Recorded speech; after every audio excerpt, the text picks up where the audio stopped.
ভগবান বিক্রি হয় বাজারে, জানেন সবাই? ভগবান বিক্রি হয় যে জানেন,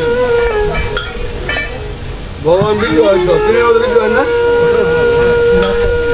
কে বলতে বিক্রি হয় না? তিনি বিক্রি হয়, ভগবান বিক্রি হয়।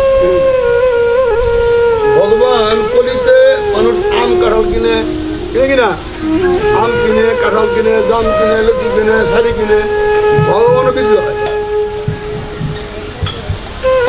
ভগবান বিক্রি করতে গেলে আম কাঁঠাল কিনতে টাকা লাগে না, ভগবান বিক্রি করতে টাকাই লাগে,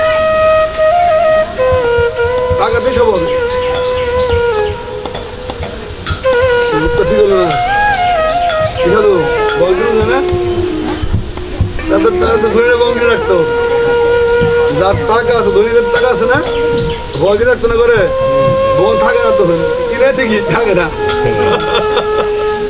ভগবান যার বস, সেই রস দিতে পারে না যায়। ভগবানের সিংহাসন কিনে আনে, ভগবানের মুকুট কিনে আনে, ভগবানের চূড়া কিনে আনে, বাঁশি কিনে আনে, ভগবানের ঘরে থাকে না, গরম লাগে। ওই ঘরে ফ্যান দেয়, তাও ভগবানের গরম লাগে। আর যেখানে কাঙালটা ডাকে ভগবানের চোখের জলে, সেখানে মন থাকে। ভগবান এখনো বিক্রি হয়, প্রতিদিন ভগবান আমি বিক্রির জন্য রেডি। ভগবান বলতেছে আমি সর্বস্ব দিতে রেডি।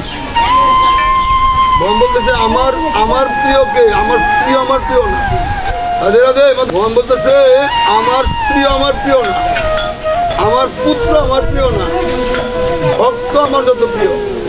ভগবান তাহলে ভগবানের ভাবনাটা কি করতে দেখেন, বলছে আমাকে কিনতে হইলে কি লাগবে? ভক্তি ধন লাগবে, তাই না? ভক্তি কোথায় পাওয়া যায়? কোথায় পাওয়া যায়? 3 হাটে পাওয়া যায়, তো 3 হাটেও ভক্তি ধন পাওয়া যায়। যে বাড়িতে আজকে ভক্তি ধন পাওয়া যায়, এই যে আজকে হাট বসে না, এই হাটে ভক্তি ধন বিক্রি হবে। যা সে চালাক সে কিনবে, কিনতে পারবে। যে বোকা